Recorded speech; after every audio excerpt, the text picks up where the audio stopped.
Selamat berpuasa. Sekali lagi, saya channel ini Awangku Adi menamui tuan-tuan, puan-puan, saudara-saudari, ibu-ibu bapa pemeriksa atau pemerhati sekalian. Kita cuba lihat dan perhatikan khasnya di Sabah terlalu banyak perkara-perkara yang rakyat Sabah jadi masalah sejak dalam Malaysia. Selain tuntutan negara Filipin dalam negara sendiri, juga banyak masalah timbul. Atas sebab-sebab tertentu, kekalkan kuasa, cari kuasa dan kepentingan politik, kuasai ekonomi dan sebagainya, yang ini hanya pihak terlibatlah tahu yang tersurat dan tersirat. Keikhlasan dan keadilan kadang-kadang sukar dipertahankan oleh mereka sendiri, lebih-lebih lagi golongan kapitalisme.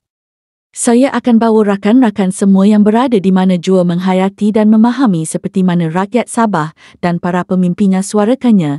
Lebih-lebih lagi, apabila hampir-hampir PRN Sabah ke-17, semuanya akan dibongkar demi mendapatkan sokongan dan pada masa kerajaan dibubarkan. Ya, segala apa-apa sudah berlaku atau akan berlaku dibahaskan, didedakan, dibawa kepada rakyat pengundi di PRN Sabah ke-17, 2025-2030. Tujuan para pemimpin cari sokongan idea-idea mereka dan janji-janji mereka apa-apa ya rakyatlah tentukannya undi di tangan mereka.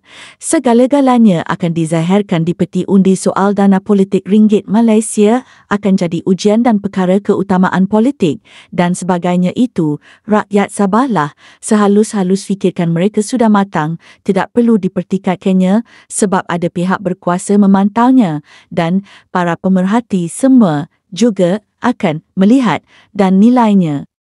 Khasnya para pengamal undang-undang yang bijaksana, tentu mereka lebih matang dan mahir apakah perkara-perkara langgar perundangan tertentu dibiarkan sahaja yang akan mengakibatkan kesusahan rakyat dan sebagainya.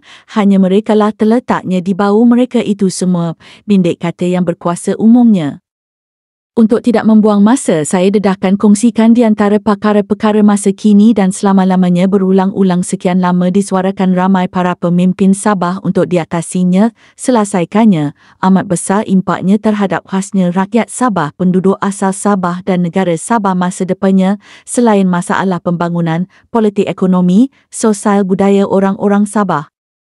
Kenapa SC atau Kad Pengenalan Rakyat Sabah dilakukan dan dibuat barikan kepada rakyat asing oleh pihak-pihak tertentu seperti yang disuarakan TKM Sabah?